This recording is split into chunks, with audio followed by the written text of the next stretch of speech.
My name's Ernie Cobiness. I'm the father of Macy, my daughter Margaret Jr. Last night I was in Winnipeg yesterday and I was on my way home. I got home and I was just about to go to sleep for a night and I got a call on my phone. My daughter messaged me and my phone was going off. And he said, Dad, you need to call me right away, ASAP. So I called her and then she was crying on the phone, all hysterical, her and her mother, and I know what was going on. She said, MJ got hit by a car or something like that. She says, you need to come in right away. So that's when we came in last night. And I got here probably about 4 o'clock this morning or something. And I found out that she was hit by a vehicle over in Osborne area, at the Confusion Corner area. She was attempted abduction. She says these guys were following her.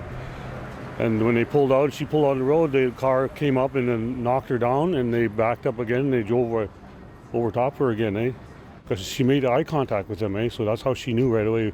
And she was scared, And she knew what to do after they ran over. And I guess after they took off, there was a taxi there.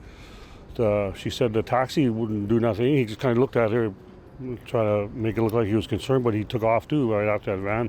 And then someone else pulled up to help her. They called 911 and waited for the police and the ambulance to show up. So that's all I know for now. She's got a broken pelvis and ribs and a broken shoulder that they're going to go into surgery probably this evening. They're going to do surgery on her right away. All I know for now, And she's really sedated with a lot of meds. She's under a lot of pain. She's constantly crying and she wants to thank everybody for their support and their concerns, and she wanted to make sure that her voice was heard and her story was heard because she was very concerned of other women who go going murdered and missing, and she didn't want to end up like that or any other woman. Because the worst thing we can do is be silent about stuff like this, because our silence just okays for people doing what they're doing to our women, So again, I just want to send my condolences out to all the women, the grandmas, the aunties, the sisters, the granddaughters, the great-granddaughters, and the ones that are gone missing and stuff like that, and the families that are going through the same thing we do.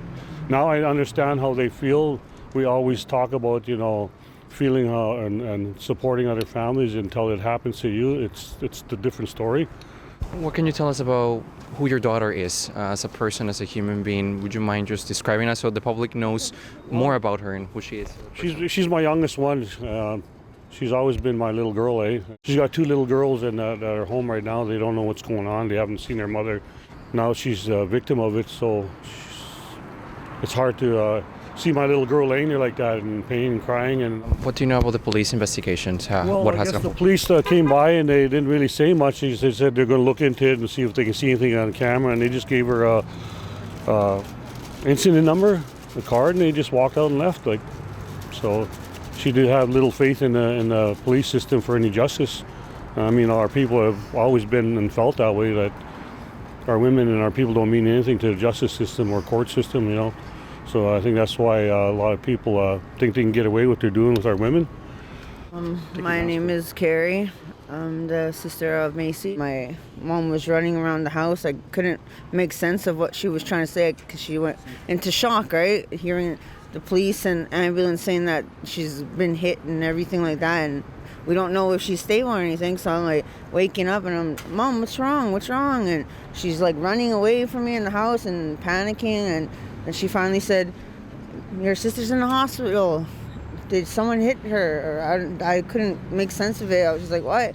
And I started trying to call my friends. I need a ride, I need to get to Osborne Village. And I started panicking. And then after I started calling her phone, it was just off. I don't know who had her phone, the police or the ambulance.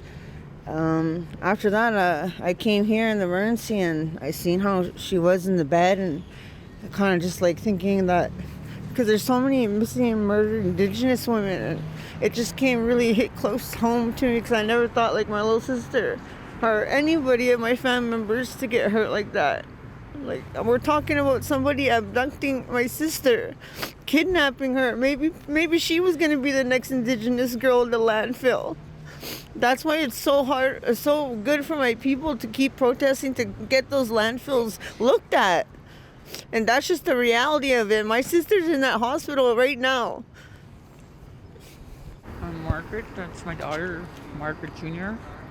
Margaret Cobiness. Just very emotional.